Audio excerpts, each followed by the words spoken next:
베스와 호곤의 책다방이 열렸습니다. 자, 오늘은 코로나 탐구생활이라는 책으로 시작을 해볼게요. 네. 코로나 탐구생활은 제가 오늘 호곤 처음으로 골라봤어요. 네. 코로나 탐구생활은 폴드 리브롱, 최재천 글, 마르그리트 드 리브롱 그림, 광노경 옮김이라는 책이고요. 북멘토에서 나온 책이에요. 코로나로 우리가 지금 작년부터 지금 힘든 상황을 이제 지나고 있는데요. 다른 분들은 또 전 세계는 어떻게 지내고 있는지, 이 코로나는 도대체 언제 끝날 것인지 한번 얘기해보는 시간 가져볼게요. 코로나가 왜 왔을까요? 생활 습관에서 지구 환경까지 다룰 수 있는 책이에요. 가장 큰 거는 지구 온난화와 환경 오염이 가장 크다고 하는데요. 맞아요. 우리가 지키지 못한 대가를 저희가 치르고 있죠. 그렇게 얘기하더라고요. 네. 글쓴이는 프랑스에 사는 엔지니어라고 해요. 폴드 리브롱 씨는 기발한 아이디어가 떠오르면 꼭 다른 사람들과 나누고 행동으로 옮기는 분이라고 하네요. 그 다음에 최재천이라는 분도 글을 쓰셨는데요. 서울대에서 동물학을 전공하셨대요. 최재천 교수님은 이게 되게 유명하신 분이에요, 사실. 뭘로 유명해요? 네, 이제 과학적으로 굉장히 많은 책을 쓰셨고, 그리고 네. 특이하네. 책들도 많이 나오세요. 저도 아직 모르겠어요. 네. 이쪽에 리뷰도 썼는데 이분을 따로 그냥 찾아보진 못하고 그냥 이렇게 책에서만 만나봤네요. 보니까 10여 년간 중남미의 열대를 누비며 동물들의 세계를 탐구한 뒤 국내로 돌아와 자연과학과 인문학의 경계를 넘나들며 생명에 대한 지식과 사랑을 널리 나누고 실천하는 분이라고 하세요. 많이 쓰셨네요. 개미제국의 발견, 생명이 있는 것은 다 아름답다, 다윈지능, 통섭의 식탁, 과학자의 서재 등이 있어요. 더 많이 있는 거예요. 자, 이 그림은 마르그리트 드 리브롱이라는 프랑스에서 장애가 있는 아이들과 어른들을 보살피는 정신과 의사로 일하는 분이시네요. 네, 그림이 되게 귀여워요. 네, 그리고 이제 프랑스 소르본 대학에서 불어학 박사학위를 받은 광노경 씨가 이제 번역을 하셨다고 하네요. 자, 이제 한번 들어가 볼게요. 자, 우리를 도와 작업해준 자원봉사자, 자녀를 둔 부모님과 방역 전문가, 그리고 우리 가족에게 이 책을 바칩니다. 라고 폴과 마르그리트 리브롱 이 두 분이 같이 이제 남겼네요. 이거 보면 시작하는 말에 코로나가 어떻게 시작됐는지 다들 알고 계시겠지만 아주 이제 우리가 할머니가 됐을 때 이제 아이들한테 이제 이런 일이 있었단다. 그쵸, 옛날에 쉬운 이제 내용들이에요. 흑사병이 돌 때나 마찬가지로 맞아요. 이제 요즘에는 코로나가 돌고 있으니까 한번 시기가 지나면 아주 시작하는 말 한번 읽어볼까요? 모두 함께 힘을 모았는데 도대체 어떻게 모았는지 한번 들어가 볼게요. 코로나 바이러스의 위기는 어느 날 갑자기 시작되었어요. 전 세계 사람들은 모두 이런 상황을 생전 처음 겪는 거예요. 아마도 어린이들은 어른들보다 훨씬 더 혼란스러웠을 거예요. 맞죠? 맞아요. 아빠, 코로나 바이러스가 뭐예요? 그래서 코로나의 위기를 겪는 모든 어린이들을 돕기 위해 이 책을 만들게 되었답니다. 어린이를 위해서 이렇게 만화책처럼 구성이 돼 있어서 쉽게 읽을 수 있어요. 폴 선생님이 매일매일 글을 써내려갔고 마르그리트 선생님이 그림을 그렸죠. 많은 분들이 발벗고 나서서 다양한 언어로 번역을 해주고 인터넷 사이트도 올려주고 영상이나 다양한 캠페인도 함께 만들어주고 그 밖에도 많은 일들을 도와주었어요. 정말 멋지죠? 이게 협업인가요? 네, 같이 협업하셨네요. 네. 그리고 프랑스 작가 선생님께서 뭐 이제 글하고 그림을 그리셨고 뒤에 이제 최지천 교수님이 좀 이제 글도 있나요? 네. 이렇게 우리가 다 함께 힘을 모으면 위기도 아름다운 이야기로 다시 탄생시킬 수 있음을 보여주는 책이라고 해요. 차례가 이렇게 많습니다. 자, 차례 읽어보나요? 차례 읽고 싶으시면 한번 읽어주세요. 네, 첫 번째로는 집콕생활. 이제 우리한테 낯설지 않은 단어들이에요. 자, 네. 이제 코로나로 인해 생긴 여러 가지 단어들, 문장도 네, 있죠? 한번 창의력을 읽어볼게요. 키우자, 슈퍼히어로, 집에서 공부하기, 원격수, 불안.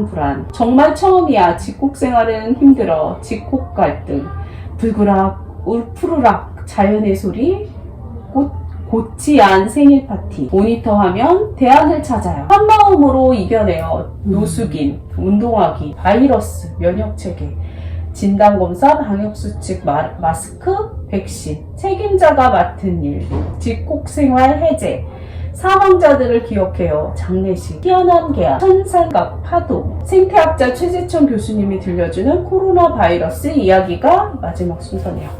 천상갑도 나와요. 천상갑. 네. 저는 이 책에서 처음 만나게 된 이야기인데 천상갑에 대해서 알고 계셨나요? 예, 조금 알고 있었죠. 이제 뭐 온몸이 비닐로 덮인 이제 네네. 식물이고 개미를 잡아먹는다고 책에 나오네요. 맞아요. 그 동물이 네. 이제 또 코로나를 옮기게 개미 되네요. 할기만 개미를 잡아먹는 줄 알았는데 천상갑도 개미를 먹고 사네요. 천상갑이라는 동물이 좀 옮기지 않았을까 하는 이야기도 있다는 그런 내용도 그리고 있고요. 이제, 네, 이제 고치한 생일 파티라고 집을 고치라고 표현했어요. 우리가 다들 직콕생활 격리하고 있잖아요. 자가격리 이런 걸 고치한 생일 파티 이렇게 아이들의 눈높이에 맞춰서 이름을 잘 모처럼 지으셨더라고요. 답답하기도 하죠. 그쵸. 네. 애벌레로 다시 새롭게 태어나려면 고치 안에 답답한 생활을 좀 견뎌야 한다는 그런 내용도 있어요.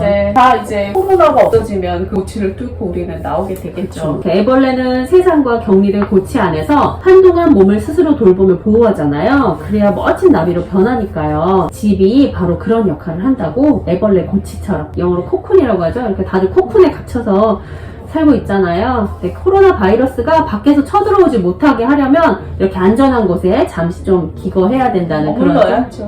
불편함을 감수해야죠. 그래도 여러분은 애벌레보다 낫대요. 왜요? 여기 사실 고치 않은 애벌레 혼자 들어있잖아요. 근데 우리는 그나마 나은 게 집안에서 가족들과 함께 있으니까 하고 싶은 일을 할 수도 있고 가족들과 함께 있으면 거의 할 수도 있어요.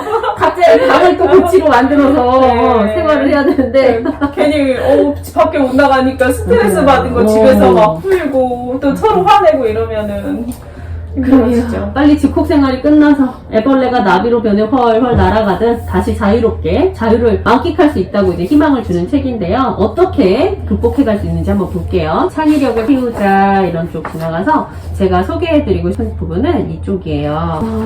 슈퍼히어로. 슈퍼히어로 이야기는 많이 들어보셨잖아요. 초능력을 발휘해 엄청난 힘을 뿜어내는데 이 코로나에 있어서 슈퍼히어로는 바로 인터넷. 인터넷, 라디오, 네. 텔레비전, 전화가 나오네요. 그렇죠. 네. 이렇게 연결을 고리가 어쨌든 우리가 비대면으로라도 만날 수 있게 해주는 이런 시스템이 있어서 뭐 물이라던가 음식, 전기 이런 게 있어서 우리가 각자 격리 생활을 하면서 견뎌낼 수가 있죠. 그쵸. 아무것도 없었다면 막 혼자 앉아서 아무것도 할 수 없었다면 진짜 힘들었을 너무 거예요. 답답했겠죠. 그리고 이제 또 인터넷 사람들 통해서 이제 밖에 세상에서 무슨 일이 일어나는지 전 세계적으로 그런 줌 것도 미팅도 다 할 수 있고. 알 수 있고. 네. 그리고 사람들 수리 슈퍼히어로, 제빵 슈퍼히어로, 전기 슈퍼히어로 이런 사람들이 바로 숨은 슈퍼히어로라고 설명하고 그리고 있어요. 요즘에 저는 그것도 슈퍼히어로라고 생각해요. 어떤 거요? 배달 음식 하시는 분들.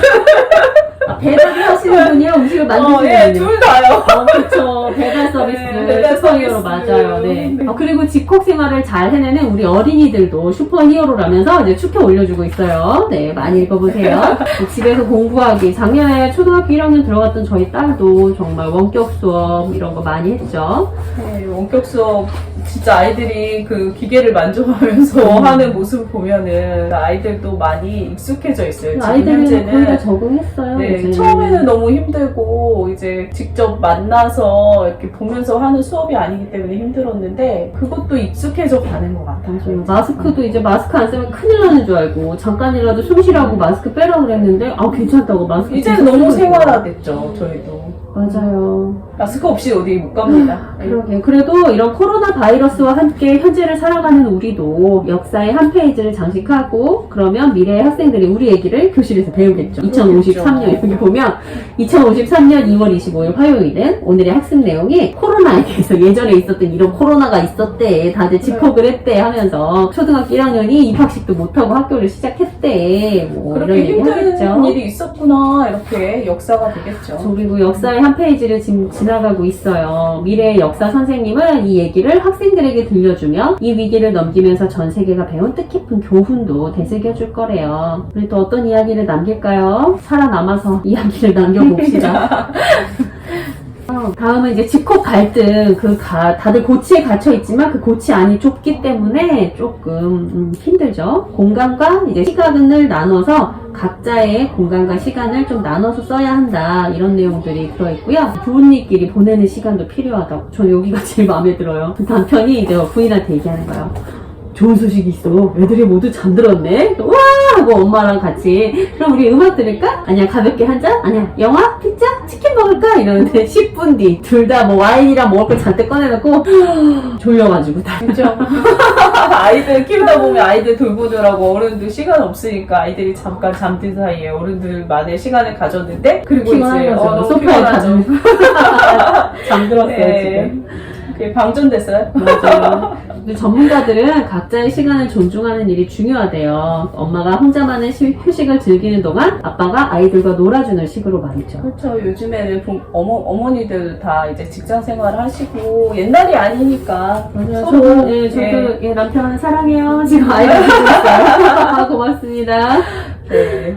자, 이렇게 이런 세심한 배려로 모두가 활력을 되찾을 수 있고 공동생활은 늘 에너지가 필요하다고 하는 얘기들이고요. 그러니까 우리가 다 지났던 이야기들인데 글로 다시 그림으로 보니까 새롭더라고요. 또 고치안 생일 파티가 있어요. 생일인데 코로나로 못 만나잖아요. 할머니, 할아버지도 못 보고 그러면서 이제 어떻게 생일을 지냈냐면 할아버지한테는 화상 통화하는 방법을 알려드려서 이제 서로 이제 통화를 하고 할아버지가 다시 만나면 기타 치는 법 알려줄게 뭐 이런 얘기하고 집에서 아빠랑 뭐죠?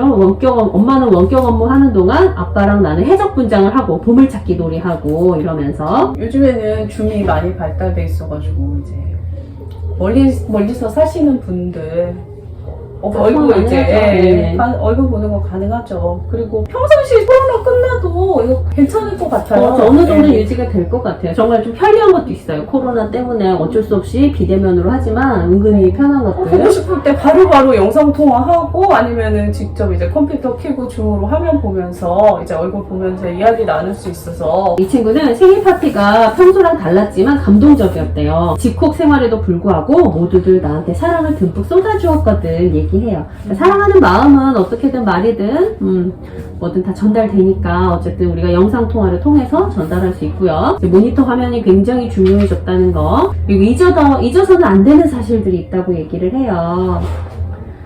뭐 잊지 말아야 될까요? 그래요. 모니터 화면이 주는 좋은 것들을 계속 누리려면 너무 모니터 화면 앞에서 오랜 시간 보내는 건 몸에 해로우니까 시간 조절이 필요하다는 거. 그렇죠. 대면 해야죠. 이제 그쵸. 코로나 끝나면. 그리고 또 모니터뿐만 아니라 책으로, 보드게임으로, 만들기 활동, 그리고 스포츠를 통해서 더 다양한 방식으로 즐거워질 수 있다는 거. 집콕 생활이 끝나고 자유롭게 밖으로 외출할 수 있는 날이 오면 모니터 화면 보는 시간이 훨씬 줄어들겠죠? 얼른 줄어들었으면 좋겠네요. 그런 대안을 어떻게 하면 찾을 수 있는지.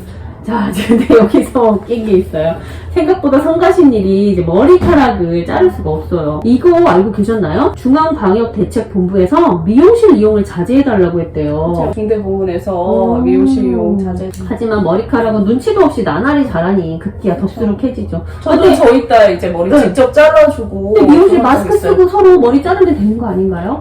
좋겠지만 이제 접촉 시간이 너무 길어서 그런 걸까요? 머리 자르는 머리 거가? 한 번 자르려면 뭐 10분 15분 걸리더라도. 미용대 근데 이제 체험단 저희- 많이 했는데. 예, 파마나 어. 염색 같은 건 좀 오래 걸리잖아요. 한두 시간? 2시간 정도 그래서 걸려요. 체험단 연락이 많이 온 건지도 모르겠네요. 저한테 미용실 체험단이 엄청 많이 와가지고 이유가 뭘까 좀 궁금했거든요. 이런 요청이 있어서 저같이 모르는 사람들은 다녔군요. 머리카락은 한 달에 1cm에서 2cm씩 자란대요. 집콕생활 때도 예외는 아니죠. 네. 코로나라고 머리가 안 요즘에 자라는 것도 아니고요. 집에서 밥만 먹고 있었더니 머리카락 너무 많이 운동을 안 하니까. 네. 그래도 맞아요. 어쩔 수 없이 가긴 가야 돼. 아이들 머리 잘라주고 있고 하는데, 그래도 집에서 뭐 이러쿵저러쿵 층도 주고, 이런 거. 개인의 능력이 개발될 것 같아요. 이렇게 집국생활 오래 하면. 그래서 머리 자르는 영상이 엄청 뜨겠네요. 조회수가 엄청 나겠네요.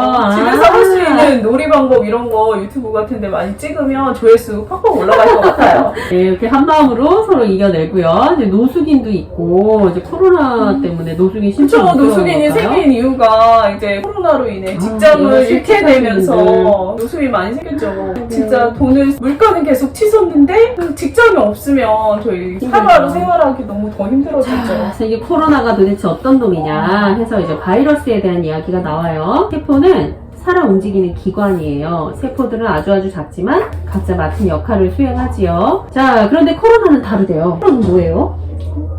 코로나는 세포가 아니라 바이러스예요. 아, 바이러스가 뭐예요? 바이러스 일종의 열쇠를 사용해서 세포의 몸속으로 이렇게 침투를 해요. 그 뒤로 세포를 통해 자신과 비슷한 바이러스를 만들어내죠. 복사하는 거예요. 이렇게 세포를 통해 자신과 똑같은 애 복사해서 자꾸 퍼뜨리는 거죠.